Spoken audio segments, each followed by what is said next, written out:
I don't want to talk about it. I really do not want to talk about it.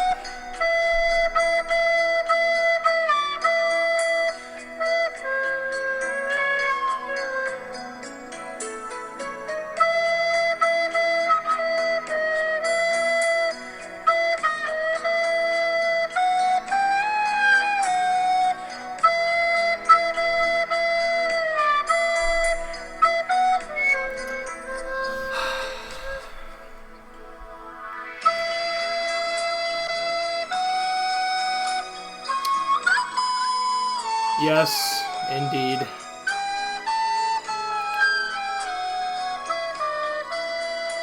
The Steelers season has come to an end. It came to an end just as everyone at home predicted correctly it would end, like getting absolutely shat on. Giving up 28 points in the first quarter. All the shit talking. And we got shat on.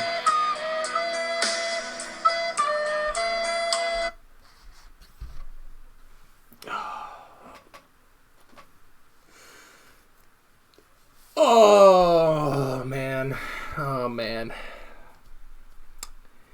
You know, this game happened what is it now, 5 days ago on Sunday night.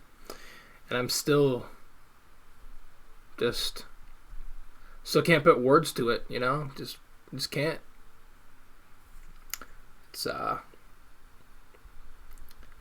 painful is one word. Disgusted, that's another word.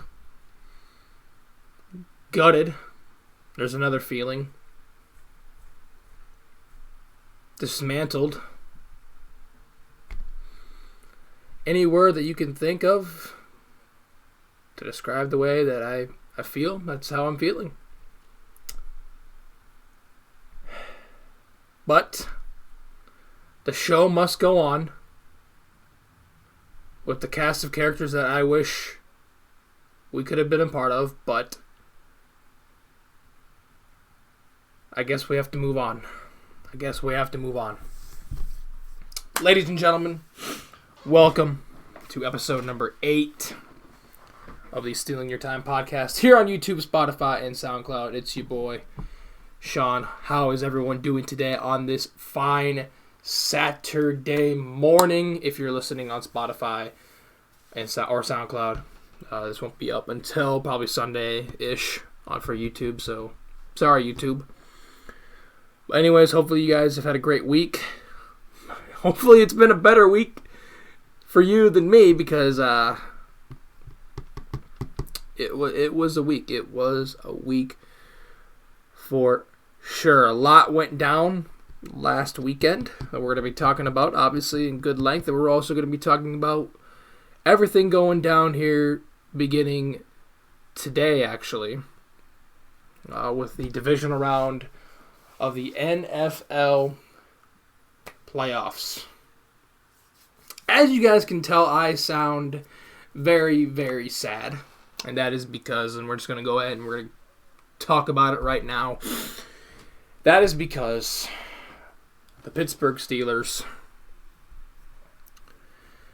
took on the Cleveland Browns on Sunday night in a very highly anticipated game. And got absolutely just butt-fucked on national TV by the Cleveland Browns. Cleveland's first playoff appearance in 20 years. Their first playoff win since 1994. And their first road playoff win since 1969. Yep.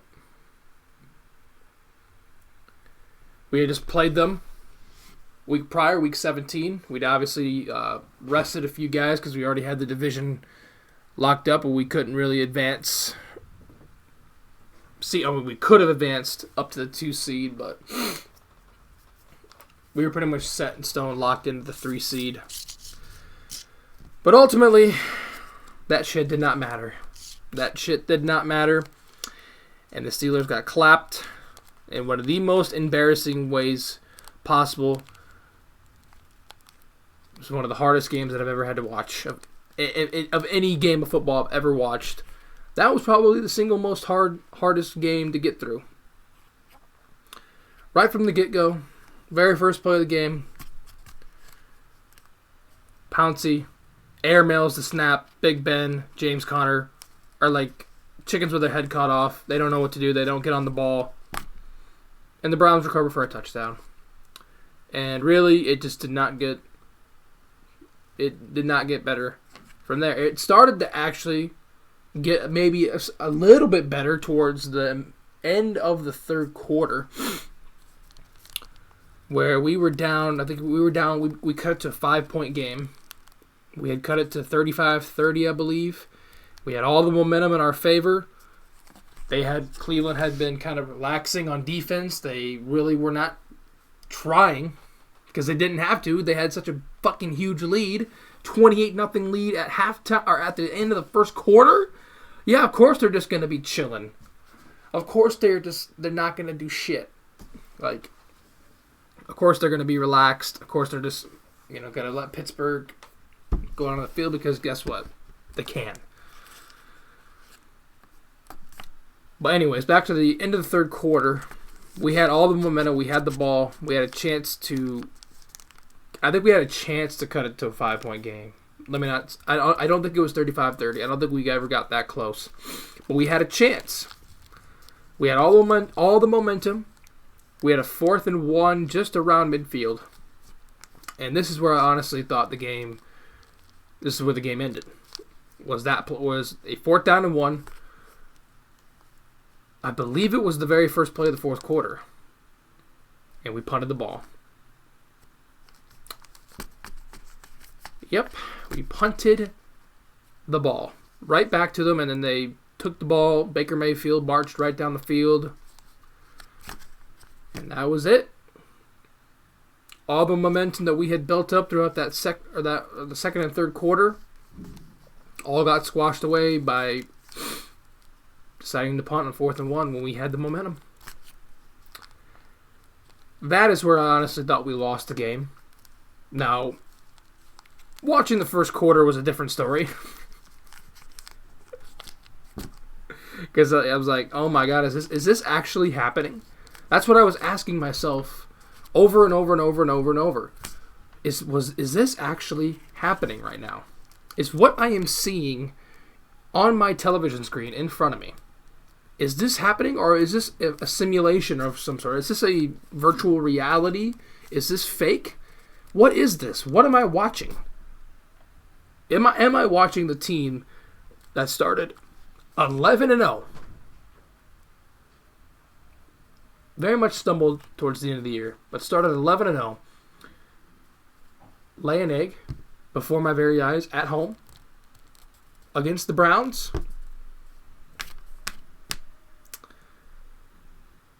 Yes, it happened. It's a sad truth. A very, very sad truth. A very, very sad reality that we were getting our teeth kicked in front of the whole nation by the Cleveland Browns. And I'm not going to get into everything with Juju and the absolute bullshit that he spewed out of his mouth before the game.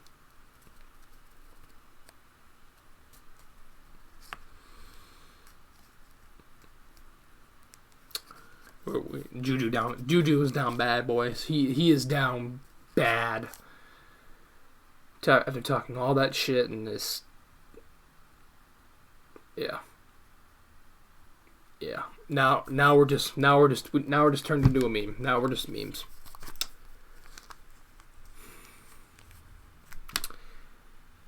All in all, this was a really fun season to watch.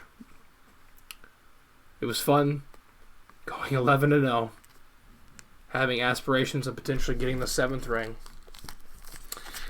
But honestly, the season, the way it ended, was utter failure. I mean, it really was. It really was an utter failure of a season. You know the phrase, it's not how you start, it's how you finish? Well, that is very, very prevalent here because we started 11-0 and lost 5 out of our last 6 games at the worst possible time. The offense looked great at times, but when you can't run the ball, you can't win. You can't win. It's pretty cut and dry there. Yeah.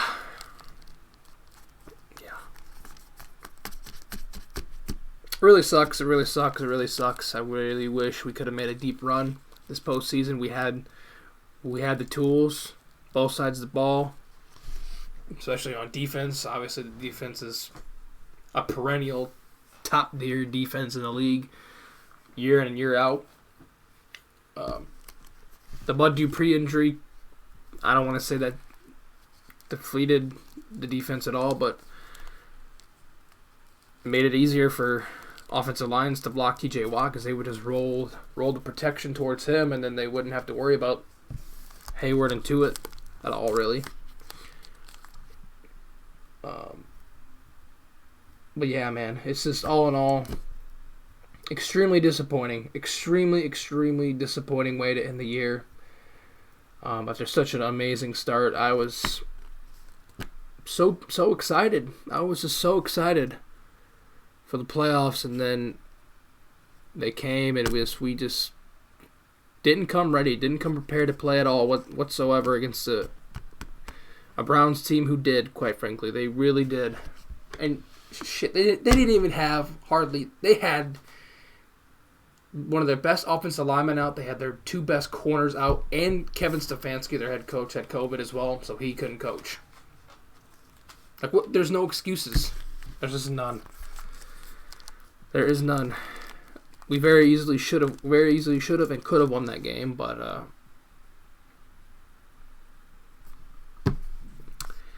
I don't know. I just don't know. Big Ben, by the way,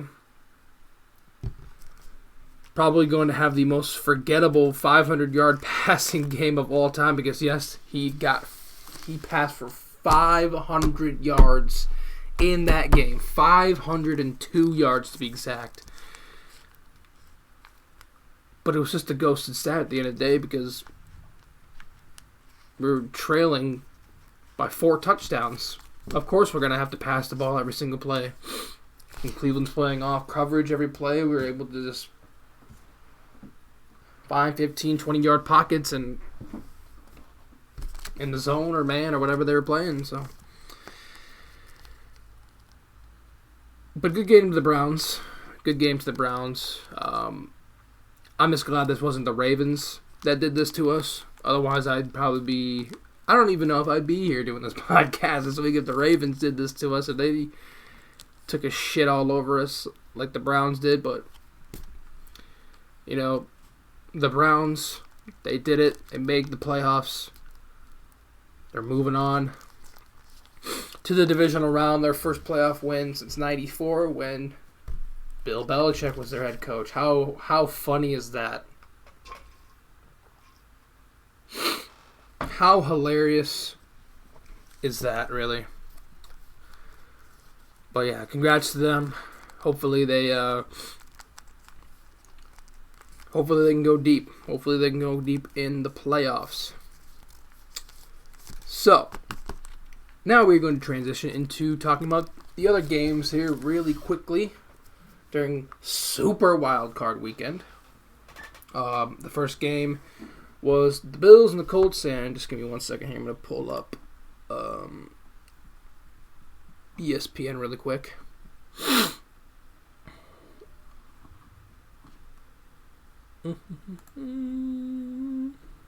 Sorry, I should have had this pulled up before the game started.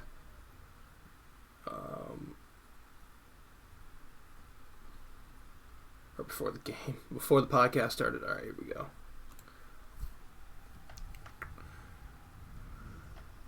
Super wild card weekend. Here we go. Alright, so the Bills battled the Indianapolis Colts.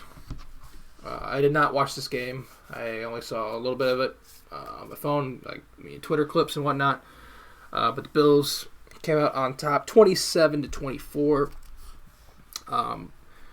I had predicted, and I have all my predictions right here on my trusty little notepad. I predicted that the Bills would win 38-24. So I was off by 11 points there. So, yay me? Kind of. Not really. At least I got the Colts part right. But yeah. Bills back in the playoffs for first time since... actually, I don't know. The last time they were in the playoffs. A long time ago. But earned their first playoff victory in 25 years. So very, very impressive. Very, very cool for them. I am actually going to be a Bills fan now that the Steelers are out because Bills Mafia.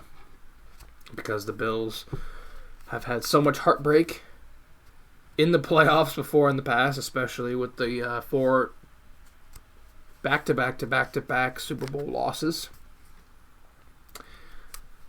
I will be rooting for the Bills. I will be a Bills fan. I will be a part of Bills Mafia. I will not jump through a table, though. That will not happen. And speaking of jumping through a table, go off on a little side tangent here about the Bills.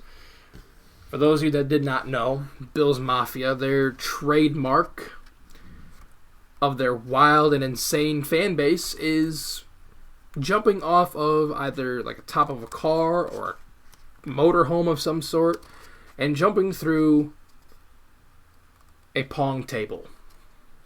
The white plastic pong tables that you would use to play beer pong with.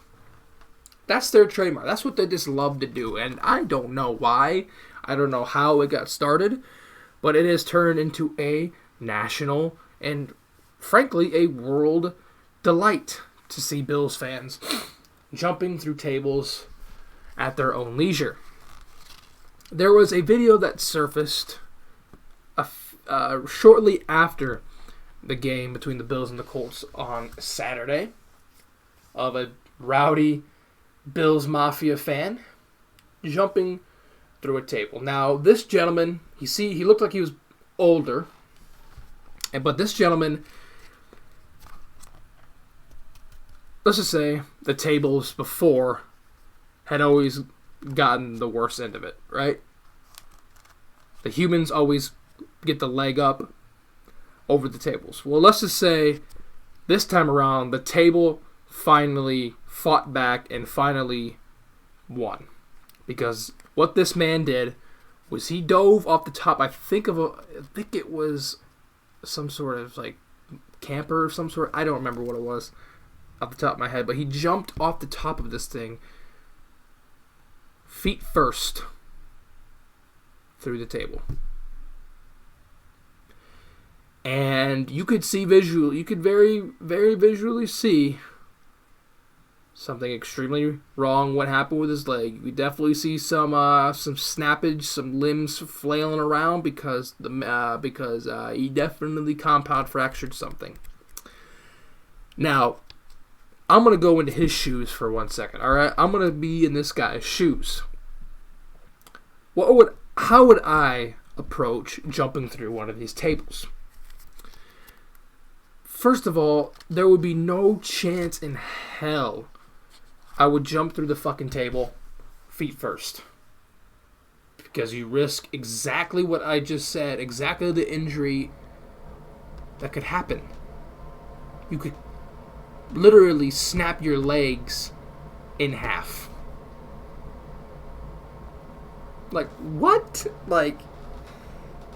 So, what the man should have done is what I would have done and what so many others Bills Mafia people have done before in the past, and that is do the Randy Savage elbow drop from the top rope through the table. Or maybe he could have gone like leg drop ass first. Like he tucked his, or he didn't tuck, but he kind of bent at a 90-degree angle and did a butt bomb of sorts through the table rather than feet first. But I would have personally done the Randy Savage elbow drop from the top rope through the table. That way, you are landing on your side. You're landing on your hip. You're landing with your elbow straight through the heart of the table, rather than your fucking feet and your legs, which you could very, very easily compound fracture, which this gentleman sadly did. Now, I think it's still, I don't know if it's still up or not on Barstool Sports, but you can scroll through Barstool Sports' Twitter, and it was posted shortly after the game on last Saturday. So go back to January 6th or January 9th on Barstool's Twitter page, and you should be able to find the video. Yeah. It's pretty gross. It's pretty gnarly. The tables finally won. They finally got the leg up, no pun intended, over the Bills Mafia fans. So, all in all, go Bills, right? All in all, go Bills. So yes, the Bills are moving on to the divisional round, which they actually do play tonight, and we'll talk about their opponent here shortly. The second game that was played last week was the Rams and the Seahawks. I predicted this game wrong. However, I did predict Seattle would get 20 points, and they did. But the Los Angeles Rams definitely outplayed them, and they won the game 30-20. My prediction was 20-17 Seahawks over the Rams. Another year where the Seahawks just kind of lay down in the playoffs. It's cool for me. I don't really like the Seahawks, but I really like Russell Wilson. I really like him. I think he's a star. He's an absolutely amazing player and human being.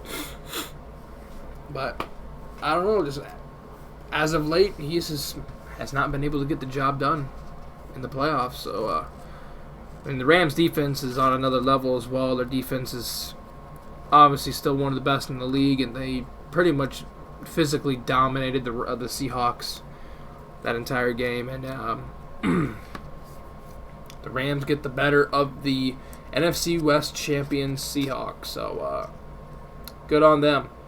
The last game of the first wave of games, which is on Saturday, Tampa Bay and Washington. This one ended up being 31-23 Tampa. My prediction, once again, I predicted a right score, but only one of those scores. I predicted this game was going to be 31-14 Tampa. It ended up being 31-23. So, man, I'm close. I'm really close with these scores. But yeah. Taylor Heineke, hats off to you. Shoutouts to you. He balled his ass off during this game.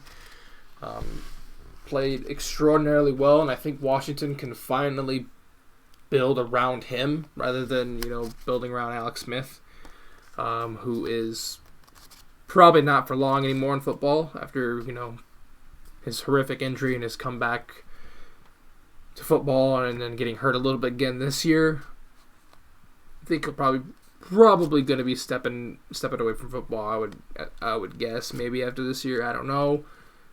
But I think Washington can finally build around this kid. I think he's really good. He played outstanding, played lights out, did about as much as he could possibly do with what he was given by Washington.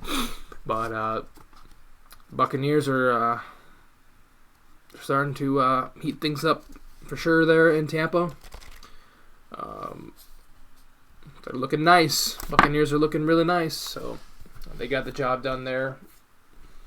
Not a lot of people thought they weren't going to get the job done. So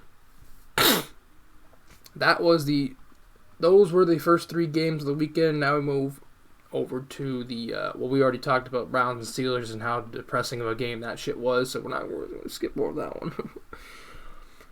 Ravens and the Titans. This one was, you loved running the ball. This game was your wet dream. The Baltimore Ravens get the revenge, and Lamar Jackson finally gets over the hump in the playoffs, gets his first playoff win. 20-13 low-scoring game. My prediction was 20-19 Titans. So yet another game where I picked the one right score, but not the right outcome. I predicted 2019 Titans, ended up being 20-13 Ravens. The Ravens just looked like they were more motivated. I didn't watch a whole lot of this game. I did see Lamar Jackson had a really long touchdown run. I think it was like a 50-yard run towards the end of the half that I think really opened the floodgates.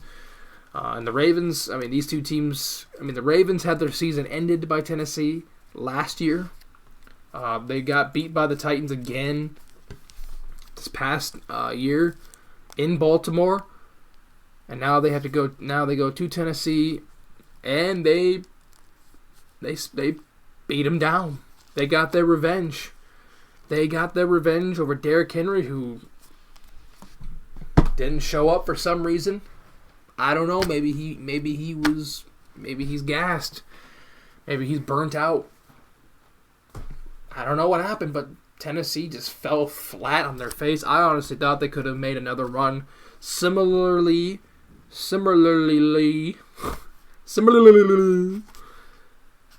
what they did last year.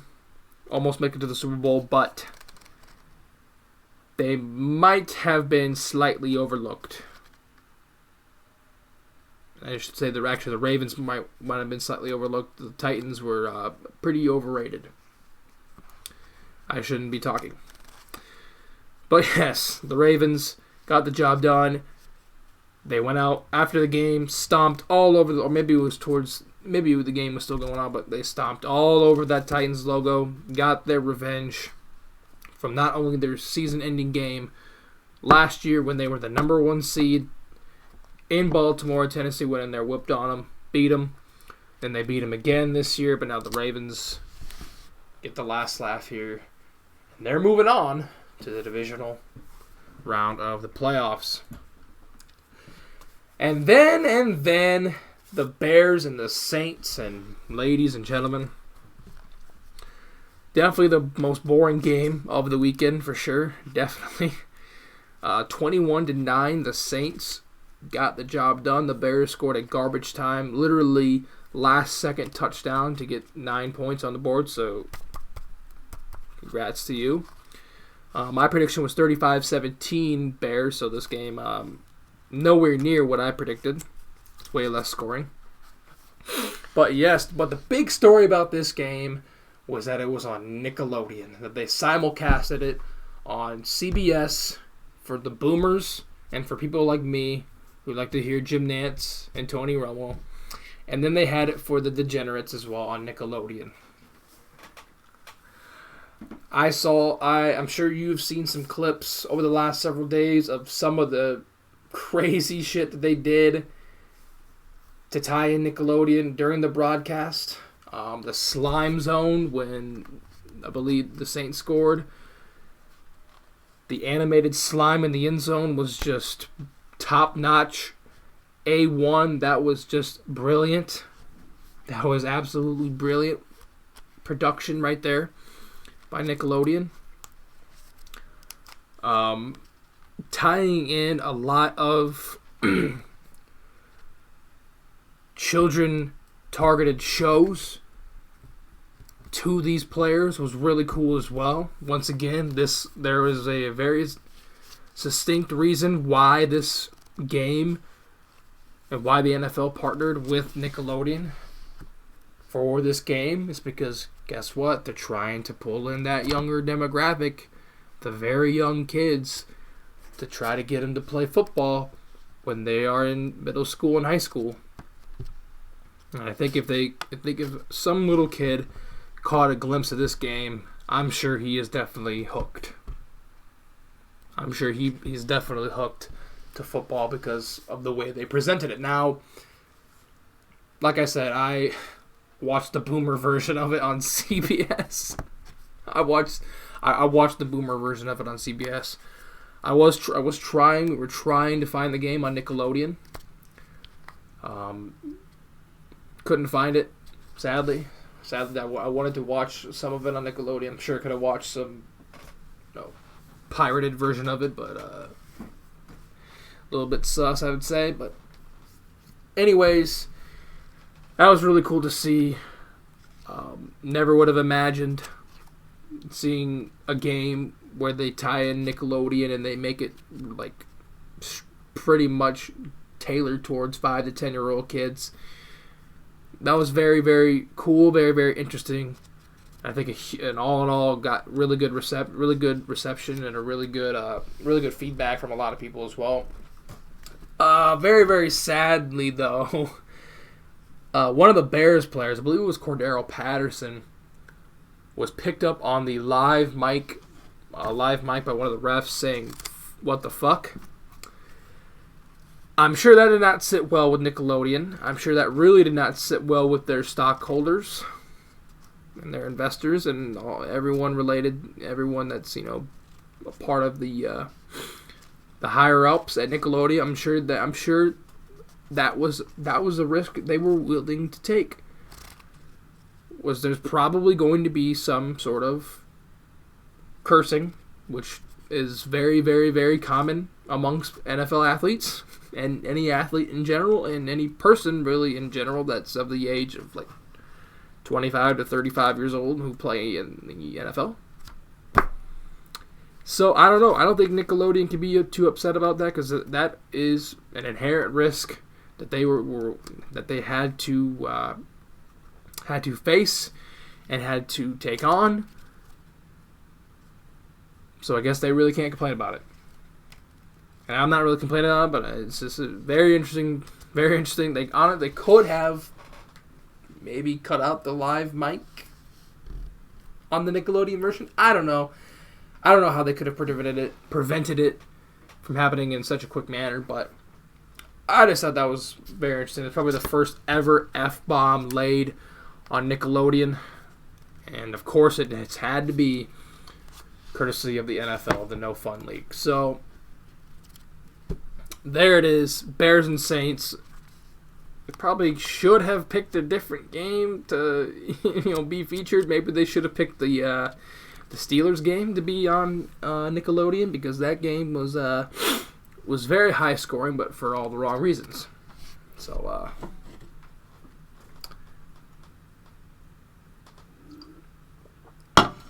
but yeah. Anyways, and then I've already talked about the Steelers in great depth. Y'all don't want to hear me blabber on about them and sound sad, but I did pick the Steelers to win 28-24.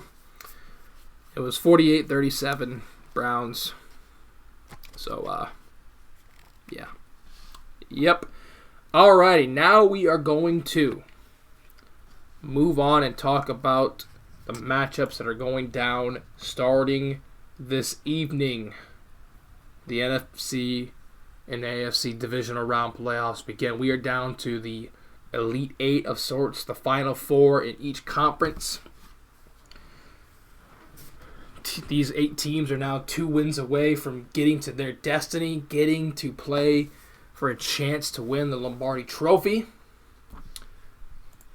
in Super Bowl 55. So the first game we have on deck is going to be a 4:35 Eastern Time kickoff game at Lambeau Field between the Los Angeles Rams and the Green Bay Packers. Obviously, the Packers, number 1 overall seed in the NFC, 13-3 overall record, coming off the bye week, the much vaunted bye week, because now there's only 1 bye week per conference, which I think, and like I've said here on the show, is a huge, huge W.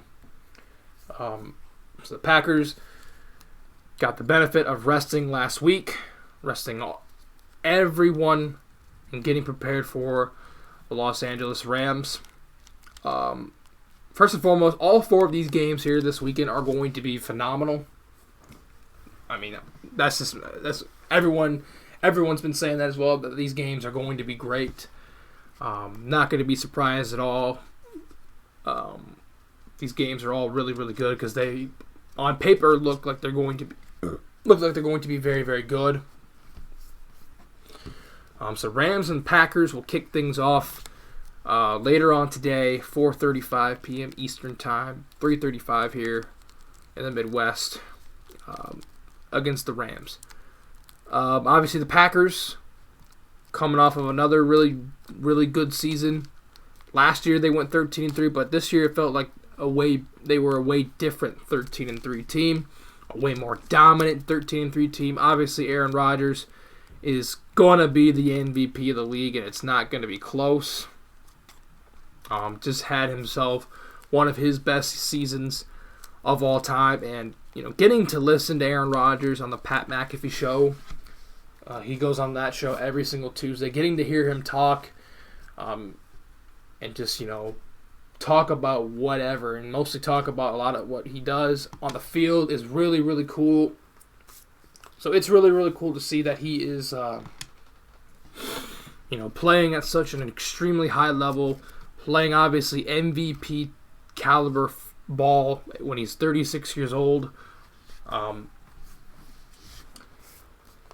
But one thing that has been haunting him for the last 10 years has been getting back to the Super Bowl. He's been close, I think, a couple of times. Last year, obviously, they played in the championship game against San Francisco, and they got absolutely annihilated by the San Francisco 49ers run game, and Aaron Rodgers did not play well in that game. And 49ers, obviously, back then were very, very good, especially defensively, and now the Rams just so might happen to have one of the hottest defenses, maybe one of the best defenses in the league right now. Obviously coming off of basically owning the Seattle Seahawks their last game. Yeah. The matchup that is very, very intriguing, I think it's going to be one of the most intriguing matchups that we have seen all year, is going to be Davante Adams against Jalen Ramsey. Right now, this year, those are the two best players at their position. Davante Adams has been the best wide receiver in the NFL this year. You could argue Stephon Diggs, but I will give Davante the edge slightly. Even though Stephon Diggs did play 2 games more than Davante Adams did, which, just makes what Davante Adams did even more impressive. But yeah, he is the best receiver in the league right now at the moment, especially with his body of work that he's displayed this year. Going up against the best all-around cornerback in the league. Jalen Ramsey, one of the most physical cornerbacks. He can play man, he can play zone, he can play the run, he is a do-it-all type of defensive back. And he's going to be left on an island, one-on-one, pretty much all game with Davante Adams, I'm assuming, because he's capable of doing that. But Aaron Rodgers, he doesn't give a shit. He's still gonna try to force feed Davante. He's been doing that all year long. He's just been force feeding Davante Adams left and right. He's got 2 guys on him. He's gonna find a way to get the ball to him. So that is going to be such an interesting matchup to watch between those two. Sadly, I don't think I'll be able to tune into this game because I will be working later on today, which sucks. But that is going to be the key matchup there. Is Jalen Ramsey going to be able to lock down? Is he going to have? He's going to have to play the game of his life if the Rams can win. Because I don't know if they can. I don't know if they can do it on offense. Obviously, Jared Goff is still kind of iffy with his broken hand. Last week he was still playing when he had 3 pins in his hand. Like, are you kidding me? And he obviously could not throw the ball very well, even though they still won, but that's mostly because of their defense. Also, Aaron Donald is having some injury trouble as well, which is obviously a huge concern for the Rams because Aaron Donald is the best. He is the best player in the NFL. offensively or defensively. He is the best player over the last few years he's been. And still to this day, I think he is all-around best player in the league, just for what he can do on the defensive line. So that's going to be a huge X factor missing if they don't have him on the field for the Rams. If they don't have him, then Aaron Rodgers, this could get ugly. But I mean, hey, they can still get to the quarterback without Aaron Donald. Aaron Donald just makes life a lot more difficult, though, for offensive linemen and quarterbacks. So that is going to be a very interesting matchup between these two teams, the Rams and the Packers. I will give my predictions to these games after I go through the next three games. So next up we have the nightcap later on tonight. Baltimore at Buffalo. Man, this is going to be a great game. Lamar Jackson versus Josh Allen. Both these guys coming out of the 2018 draft. Yeah, I think so. 2018 draft, I believe, is when these two came into the league.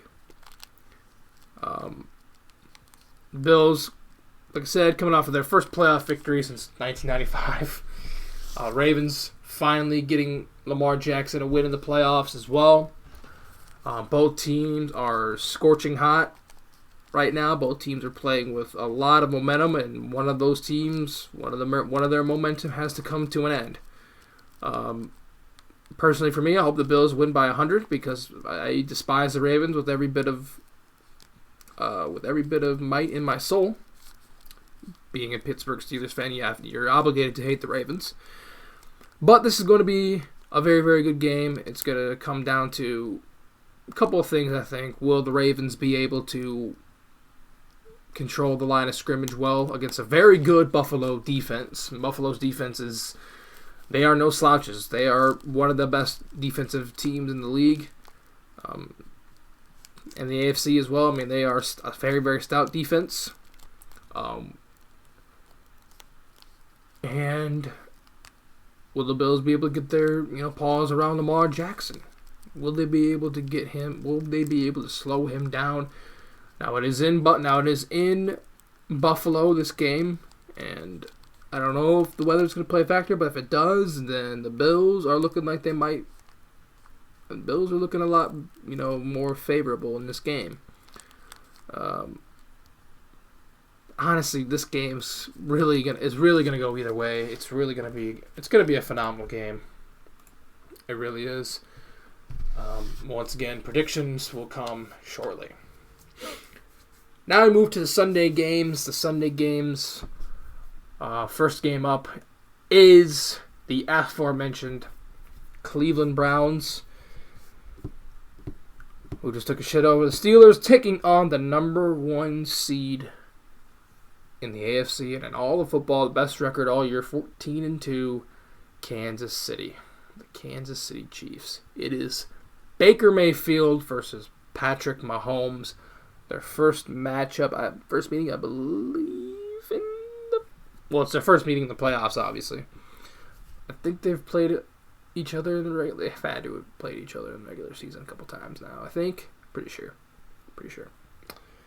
But, yes, the Cleveland Browns going into Kansas City, taking on Mahomes and Kelsey and Tyreek and company, and the defending champion Kansas City Chiefs. Now, honestly, oh man, where do we even begin with this? Where do we even begin with this game? Mahomes and Mayfield, obviously, are superstars. They are very, very good. We've seen Baker Mayfield has been playing the best football he's ever had in the last couple of months of this season. Obviously, the Chiefs coming off of the bye week, and really they haven't played Mahomes or Tyreek or Kelsey for the last 3 weeks, honestly, because I didn't play him at all. I don't think Week 17 because they already had the 1 seed secured. You didn't have to risk anything at all. So those guys are going to be well rested. But will rest equal rust? Because the Browns are a freight train that isn't looking to stop anytime soon. They are not looking to get off at any local subway. They are full steam ahead, full sending it like they've never had before in Cleveland Browns history. They have a two-headed monster at running back.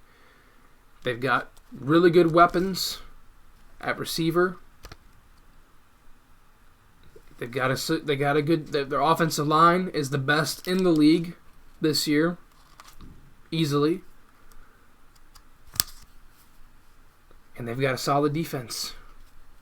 They get their best 2 cornerbacks back, which they did not play at all against the Steelers, which just adds dirt to the wound. And yeah, I don't know if I'm a Chiefs fan, and I know a few, I don't feel too comfortable about this matchup. I really don't. The Chiefs have they've been stumbling a lot down the stretch as of late, which is not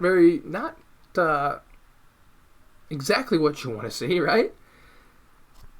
Going up against a team that has all the momentum in the world, coming off of nearly dropping 50 points on a divisional rival, to now playing against the number 1 team in the league this year.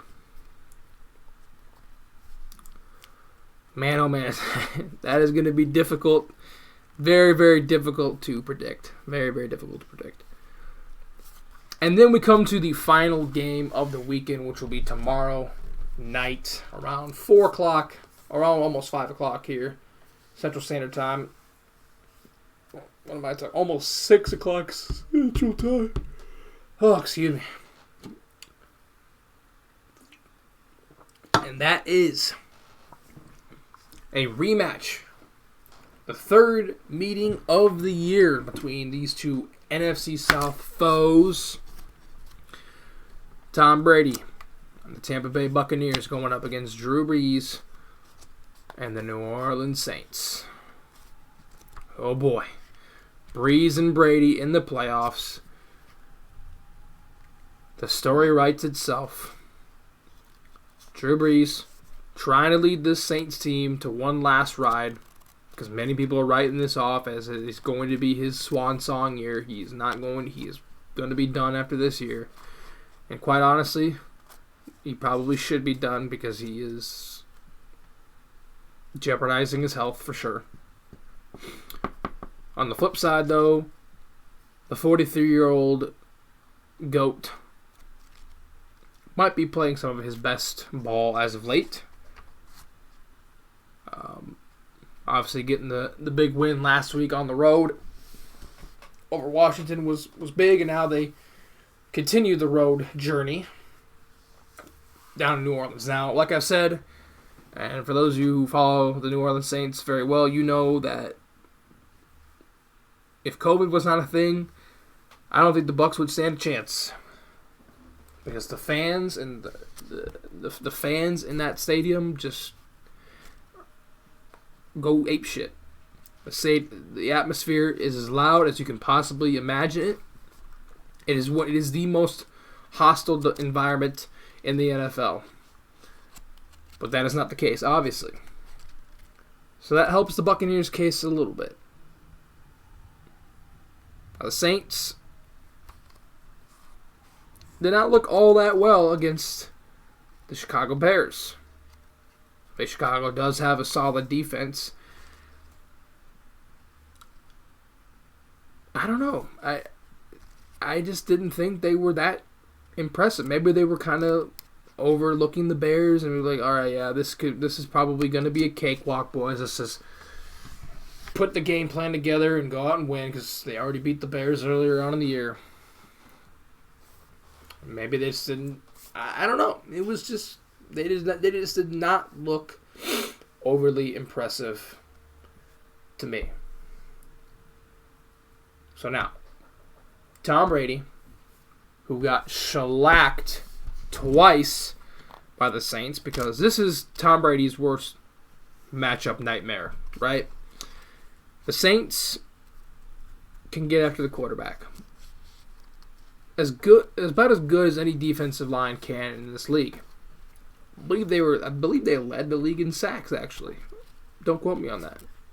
But they, all in all, can pressure the quarterback. And that is his Achilles heel, is getting pressured, because he just turns into a deer in the headlights when he's getting hurried, essentially, when he's getting pressured, because that pressure bursts pipes. So this is not the matchup. This is not a favorable matchup for the Buccaneers, simply because of the way New Orleans is on defense. But it is Tom Brady. It is the playoffs. He has won 6 rings.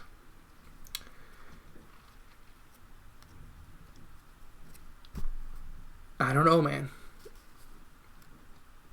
I have a funny feeling how this game could go out, but it's gonna be a really good game. Once again, all these games are gonna be extremely good. Can't wait to watch some of these as well. They're gonna be fun. So now we will transition to the final part of this episode of the podcast, and it will be prediction time. Who do we think's moving on? What do we think the scores will be for the divisional round of the NFL playoffs? Take a drink real quick here.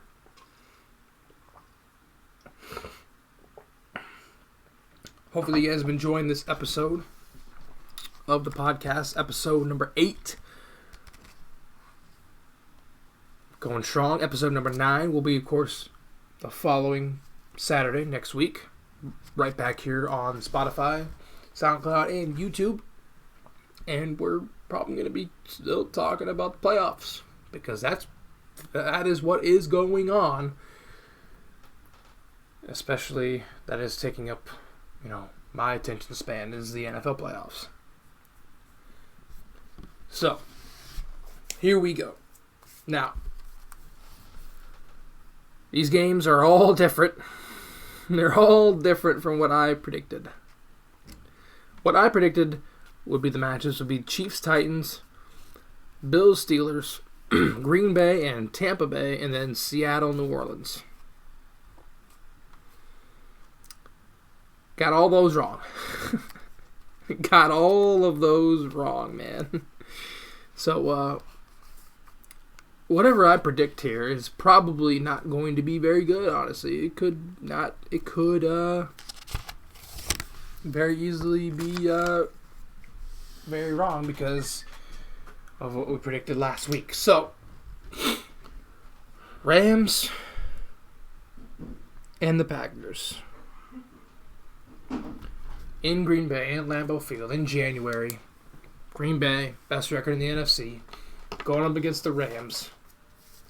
Maybe the best defense in the league. It's going to be a great game.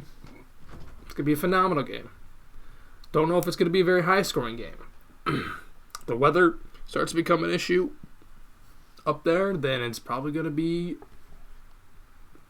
not a very close game because obviously Rams play in Los Angeles. They cannot replicate the weather that is in Green Bay, Wisconsin. My prediction for this game will be that the Green Bay Packers will win. I'm going to say that they will win this game 31-23 over the Los Angeles Rams. 31-23, Green Bay will win. They will get the job done. They will advance to the NFC Championship game again, this time getting it in Lambeau Field. And they'll be one win away from getting back to the Super Bowl. So, Rams-Packers, 31-23, Green Bay. Next game. Baltimore at Buffalo. Like I said, I hope the Bills win by 100 because I despise the Baltimore Ravens. The Ravens have been playing lights out. The Bills, though, they have been playing more lights out than the Ravens have. And for that simple reason, and the fact that I fucking hit the Ravens, the Buffalo Bills will win this game. Now, honestly, I could see this being either a very low-scoring game or a really high-scoring game. I am going to lean towards the high-scoring part because the Bills have been putting up a lot of points lately, even though last week they didn't put up that much. But this time around, I think they'll put up points. I think the Ravens will put up points too. It's going to be a back-and-forth matchup, back-and-forth game, I think. The Bills will win this game with a final score 38-31. So Buffalo gets back to the AFC Championship game. They beat the Ravens. They end the Ravens' season. Ha-ha, suck it. And the Buffalo Bills will punch their ticket to the AFC Championship game. And now we head to the Sunday matchups once again. Oh my goodness. Kansas City hosting Cleveland.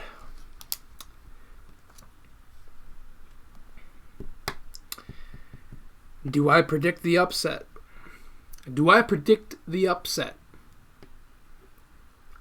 I do it? I'm thinking about it. I really am. I really, really am thinking about predicting the upset. However,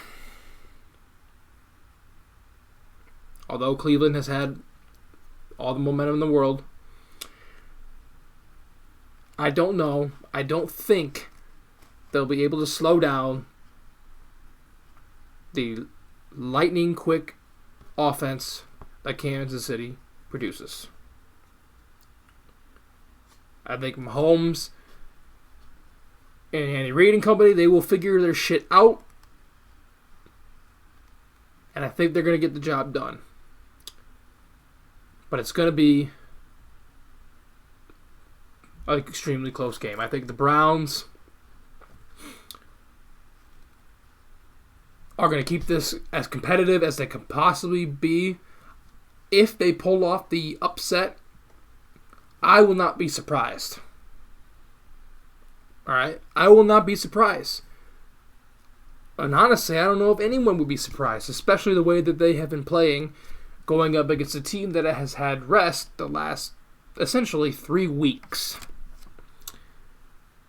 So do you take the team with all the steam, or do you take the team that has gotten the rest but can flip the switch in an instant? And I am going to take Kansas City, though. I'm going to take them in this game.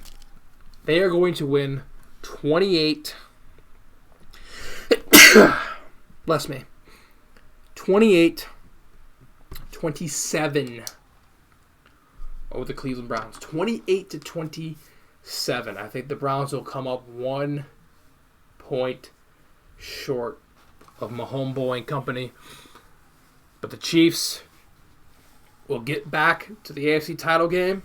And based off of my prediction here, they will host it against the Buffalo Bills. Okay.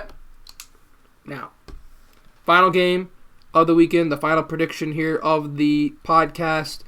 Tampa Bay, the Buccaneers at New Orleans. You know Tom Brady has been he's been foaming at the mouth to get his hands on the Saints one more time after getting embarrassed twice, not once, but twice in the regular season. The last time these two teams met was in Tampa. It was a 38-3 blowout in favor of the Saints. Tom Brady maybe had his worst game of his career that night against the New Orleans Saints. Drew Brees, I think, has had one of the best careers a quarterback could ever have in the NFL. Obviously, him and Tom have been going back and forth for records. One week, one might have one record, and the next week, the one might take it away, and vice versa. Two of the greatest quarterbacks to ever step foot on the football field will be before our very eyes, and could very potentially be the last time we see this matchup ever.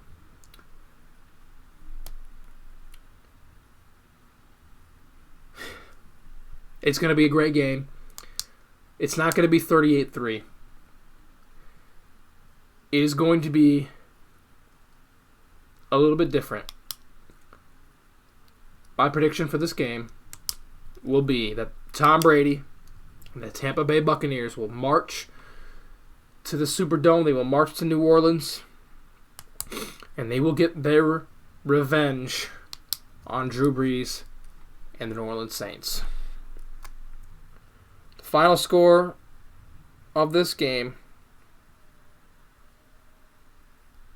I will take the Buccaneers to win 42-35 over the New Orleans Saints. It's gonna be a high scoring game. This is a game that could be kind of like the Ravens-Bills game. It could either be low scoring or it could be a shootout. I am leaning more towards shootout for both games because who doesn't like seeing shootouts, right? Who doesn't like seeing a lot of points scored, right? Tampa Bay will be my prediction to win the game, and they will get to the NFC Championship game where they will rematch once again with Aaron Rodgers and the Green Bay Packers. So my updated championship games, I actually predicted last week Chiefs and Bills would make it to the championship game of the AFC, so there's no change there. But the NFC Championship game is going to be Green Bay against Tampa Bay for the right to get to the Super Bowl. Will Tampa Bay be able to become the first team in NFL history to host a Super Bowl? Only time will tell. Well, first of all, they have to win. They have to win on Sunday in order to achieve that feat. So, once again, Green Bay over LA, 31-23. Buffalo over Baltimore, 38-31.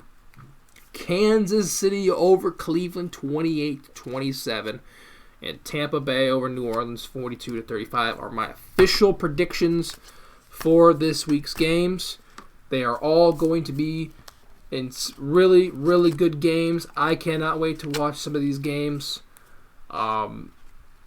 Best of luck to every player involved and coach involved with the games. Once again, I hope the Ravens lose by 100 of the Bills. And that is that. That is going to wrap things up here on the podcast. Episode 8 is in the books. I hope you guys had a phenomenal time listening, even though the beginning was sort of depressing because I've been sort of depressed the last week because of the way last Sunday night ended. But slowly but surely, I have to move on, take the baby steps, and get over it. And I hope if you are a Steelers fan and you're watching this, you have gotten over it as well. And only reflect on what could have been this year. So yeah, that is going to do it. Thank you guys so much for watching. Thank you so much for all the support that y'all been giving me. For those of you that have shown the support, I greatly appreciate it. It makes me want to do the podcast even more. Super excited to be doing this on a weekly basis now. Second straight week we're doing the podcast. We're back at it again next Saturday. And I've seen here, I have had this date wrong the whole time on the top left if you're watching on YouTube. I had January 15th up there, even though you guys are seeing this on January 16th. So, way to go, dipshit. Way to go, dipshit. So, yeah, enough of me talking. I'm signing out. We'll see you guys next Saturday for Stealing Your Time, episode Number 9. This is Steeler Sean. And I'm out. Peace.